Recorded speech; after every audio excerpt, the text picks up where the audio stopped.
Hey everybody, welcome to episode 4 of the ANDIKA Bulletin for Thursday, 9th of January 2025. It's approximately 29 minutes past 12 Queensland time.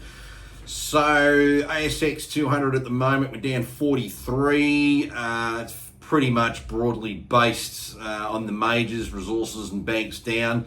Looks like particularly with the banks, they're just coming off from that yesterday's hype with the monthly inflation data, where they're all going, oh, we're going to get a cut, which I'll come to in a moment. Bitcoin right at the moment is trading at 94,268 thousand US dollars. It's been coming off since it retested that 102,000 mark just a day or so ago. You can just see there up on the chart where it is now. A little bit concerning. It's broken the 50-day moving average there, but there's still a bit of daylight until we get to the 100-day average as well. But anyway, just par for the course and all that sort of stuff. Looking at where the Aussie dollar is at the moment, we'll just get it up now. We're back down to 62.05 US cents. And if you look at this chart here, this is the Aussie dollar right now, and we'll go to the yearly chart, and you can pretty much see we peaked around about October of last year when we were around about 69 cents, and we've just been heading south ever since. And this has got to be a little bit concerning if you're the Reserve Bank and you're pondering cutting rates, because if we do cut rates, then less need for our Aussie dollar. Could put a bit of pressure on it. A couple of days ago, I was talking about, the major asset class returns for 2024. This was just one of these handy graphics that gets made up from time to time. They're just a few days late.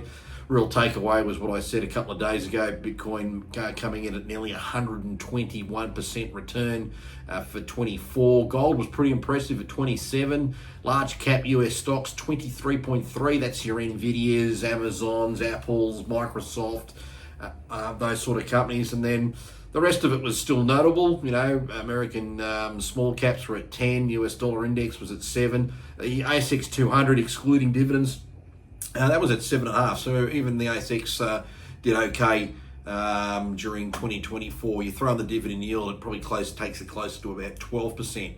Now, yesterday, the monthly CPI data dropped. Remember, in Australia, we do one every month, and then we do a big quarterly one.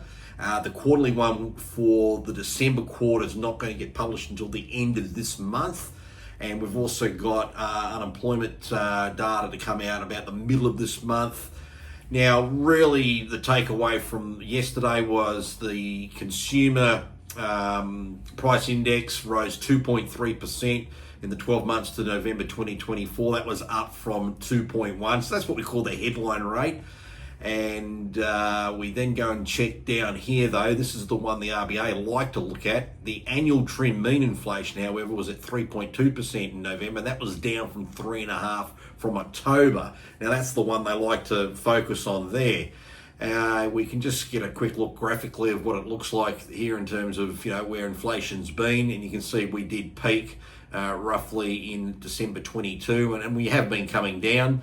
But we're still in that sort of zone where the Reserve Bank really have a 2 to 3% band, and we're still really above it. I know the headline is below it, but it's the trim mean that's there at the moment.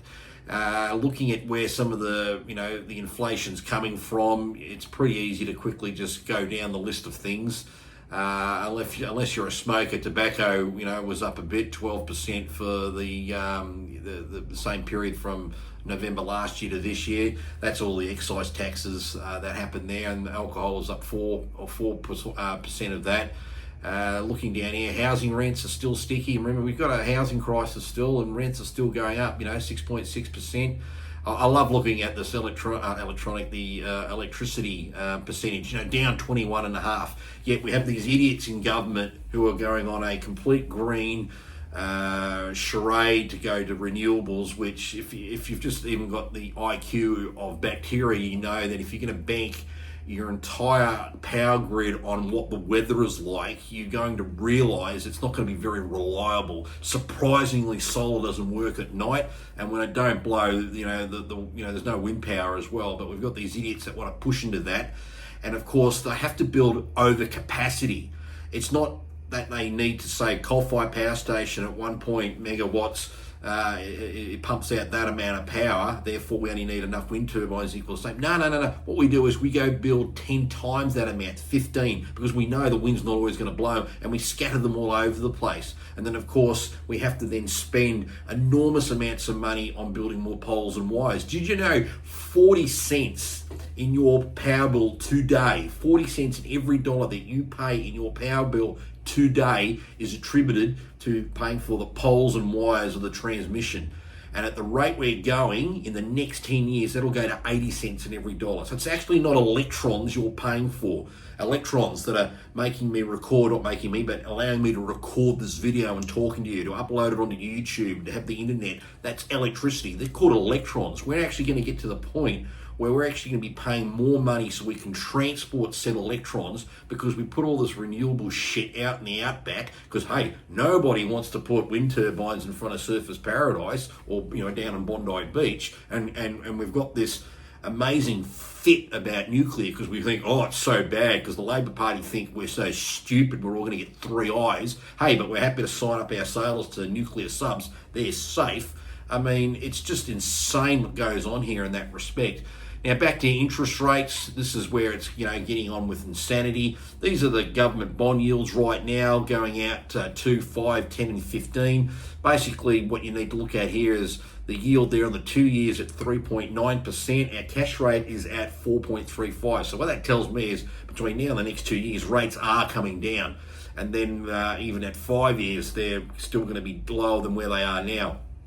In about 10 years' time, and then definitely in 15 years' time, they're going to be much, much higher. Now, the RBA obviously will be meeting next month to decide. You can go into the ASX website. They've got this real cool site where they actually track what the probability will be of a rate cut. And here's where we are right now. So, but as of the 8th of January, that was yesterday. So remember, it's a day old.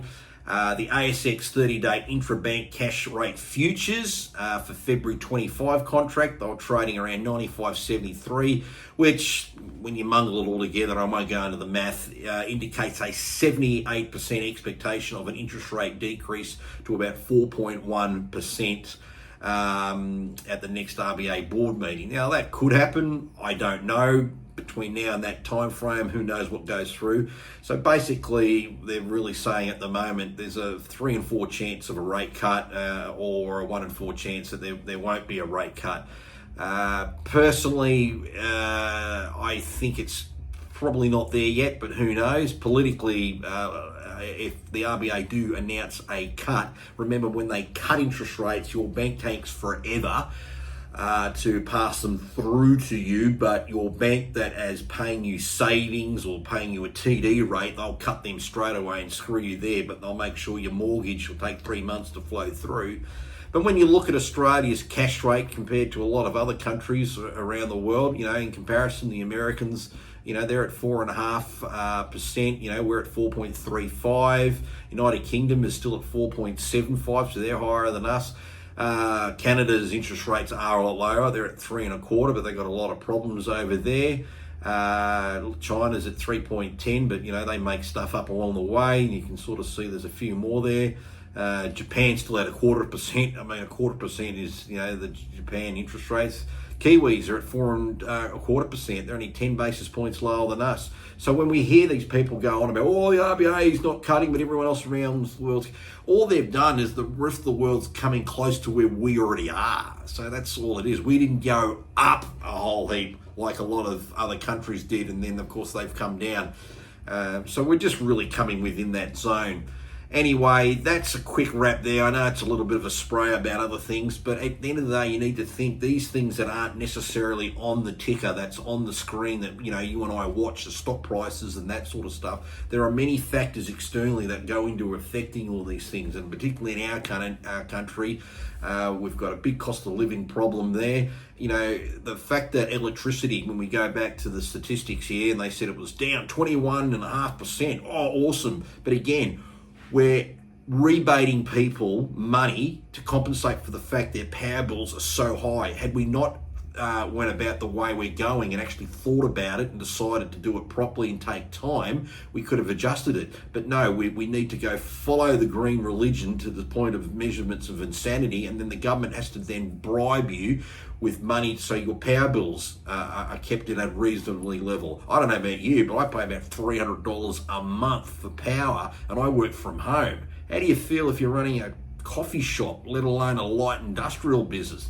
It's just nuts. So all that filters through, makes things a lot tougher. So, you know, inflation, as much as it's coming down, I don't know, even if we do get the rate cut, the only benefit there is going to be for Elbow, because he's going to think, oh great, rate cuts come in, let's announce this election, because he knows there is going to be a lot of bad stuff in the next 3 or so years. Anyway, bit of a political rant for you today. Write a few comments below on what you think there, and ask me a few questions. If you like the video, make sure you hit the like button. If you haven't subscribed to YouTube, do so. It's very easy to subscribe. And then once you're got a YouTube account, you can then obviously subscribe to my YouTube posts, and for that matter, anybody else's. So until next time, take it easy, be good, and we'll talk tomorrow. See you later.